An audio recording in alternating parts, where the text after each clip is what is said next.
আশঙ্কাগুলো করছিলাম, এটা অনেকবার ব্যাখ্যা করেছি। সেই আশঙ্কার কথা অভিনেত্রী ও নির্মাতা মেহের আফরোজ শাওনকে গ্রেফতার করা হয়েছে।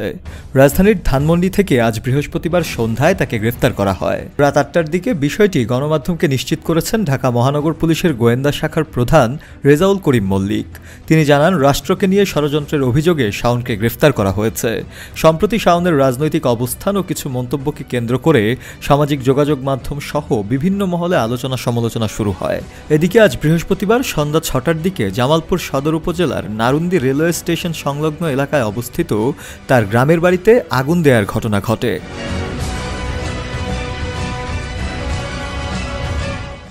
জানা গেছে, স্থানীয় ছাত্র জনতার একাংশ এই আগুন দেয়। শাওনের বাবা প্রকৌশলী মোহাম্মদ আলী এই বাড়িটি তার পারিবারিক সম্পত্তি হিসেবে নির্মাণ করেছিলেন। তিনি জামালপুর ৫ সদর আসন থেকে দ্বাদশ জাতীয় সংসদ নির্বাচনে আওয়ামী লীগের মনোনয়ন প্রত্যাশী ছিলেন। তার স্ত্রী বেগম তহুরা আলী ১৯৯৬ থেকে ২০০০ ও ২০০৯ থেকে ২০১৪ সাল মেয়াদে সংরক্ষিত নারী আসনের সংসদ সদস্য ছিলেন।